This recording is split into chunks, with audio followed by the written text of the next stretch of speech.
Our Lisa Rubin's back with us, and joining us now is Christy Greenberg, former federal prosecutor, and Kelly Hyman, a trial attorney. So, Lisa, let me start with you and the big picture, because you have been there inside the courthouse from the beginning. What stands out most to you about these proceedings so far? Well, let me tell you a couple of things.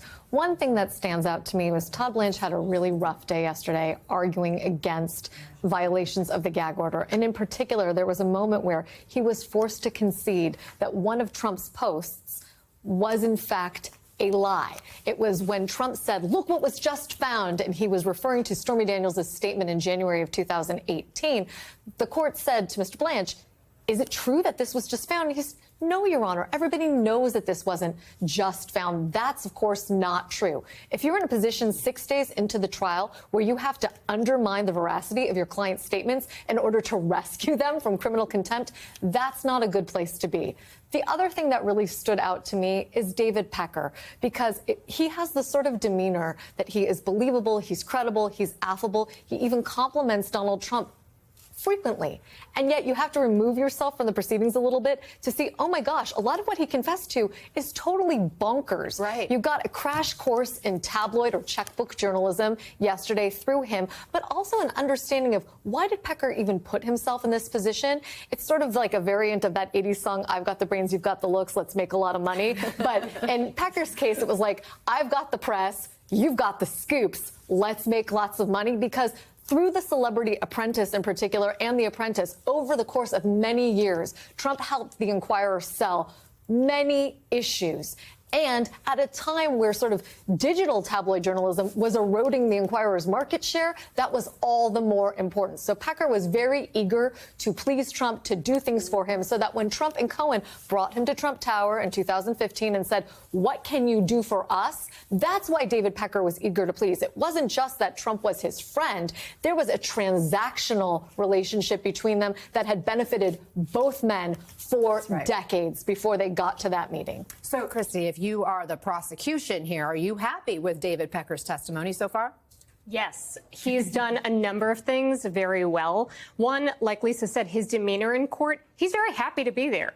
He has a big smile on his face. He's pretty jovial, but he's making some really key points. First, on this point of benefit, he's very clear, yes, Donald Trump benefited him previously. However, when it came to these hush money payments, when it came to Dino the doorman, when it came to Karen McDougal, these were unusual. They were much larger payments than had ever been. The limit previously for celebrity stories was $10,000. Now you're talking $30,000, $150,000, far more than was usual.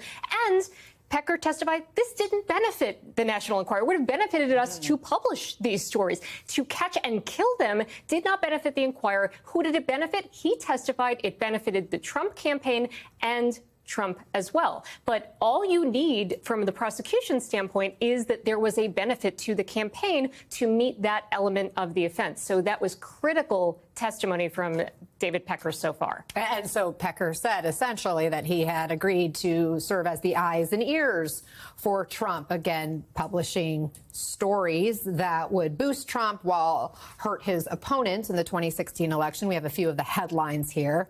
Pervy Ted Cruz caught cheating with 5 secret mistresses. Hillary Clinton's satanic inner circle. Bungling surgeon Ben Carson left sponge in patient's brain. Those headlines are obviously salacious, Kelly, and they're clearly not true. Given that David Pecker was behind the scenes doing all that, pumping out these lies, what does that do for his credibility with the jury? Right, that's a really good point. So you think of the idea that here he's writing all these stories that are not true, and he knows it. Now is he going to be truthful on the stand? But we have to remember that he is there by subpoena, so he is forced to be there. Also, he has immunity. And what that means is what he says, he cannot be charged with a crime. So he has a safety net to be honest and truthful and forthright and can say, yes, I wrote these stories. These are not true. And I know that, but I'm telling you the truth. And that's key. There is an interesting contrast, Lisa, from what we heard from David Pecker to what we heard from Todd Blanche in his opening statement in terms of Trump's role in all things. And Blanche on Monday said this, quote, President Trump had nothing to do with the invoice, with the check being generated, or with the entry in the ledger.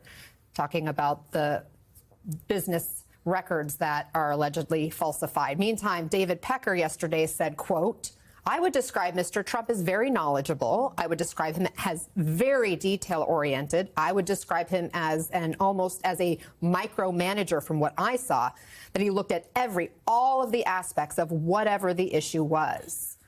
What does that do for the prosecution's case?